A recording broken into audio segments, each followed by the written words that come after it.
గౌరవ ప్రధానమంత్రి నరేంద్ర మోడీ గారు ఏక్ పేడ్ మా కే నామ్ అంటే అమ్మ పేరుతో ఒక్క మొక్క నాటమని ఆయన పిలిపించారు. ఆ పిలుపు మేరకు నాకు అన్న సమానమైన పవన్ అన్న ఆంధ్ర రాష్ట్రంలో 1 కోటి మొక్కలు నాటాలని ఆయన సవాల్ ఇస్తున్నారు. ఈరోజు ఈ సభాముఖంగా చెప్తున్నా, పవన్ అన్న విసిరేసిన సవాల్ని నేను స్వీకరిస్తున్నా. ఒక్క విద్యాశాఖ ద్వారానే 1 కోటి మొక్కలు నాటి 3 సంవత్సరాలు ఆ మొక్కలు పెంచే బాధ్యత మా పిల్లలు తీసుకుంటారు. అందుకే మన పిల్లలకి గ్రీన్ పాస్పోర్ట్ ఇచ్చాం.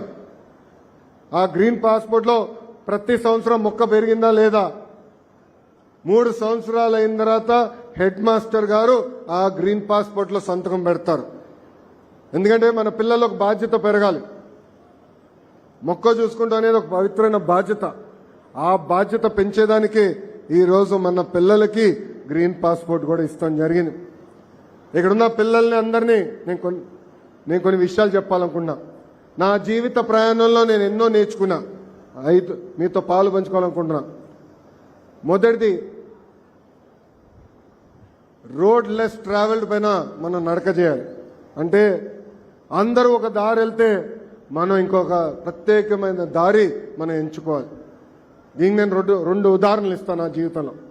మొదటిది, 2019లో గౌరవ ముఖ్యమంత్రి నారా చంద్రబాబు నాయుడు గారు, నువ్వు ఎక్కడ పోటీ చేస్తావంటే ఎప్పుడు గెలవని నియోజకవర్గం నాకు ఇవ్వమని నేను కోరా. ఆ నియోజకవర్గం పేరు మంగళగిరి. 2019లో 5,300 ఓట్లు మెజార్టీతో నేను ఓడిపోయా.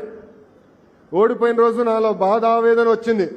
కానీ రెండో రోజు నుంచి ఆ బాధ ఆవేదన నాలో కసి పెంచి 5 సంవత్సరాలు కష్టపడి మళ్ళీ అక్కడనే పోటీ చేయాలని, గెలవాలని ఆనాడు నిర్ణయం తీసుకున్నాం.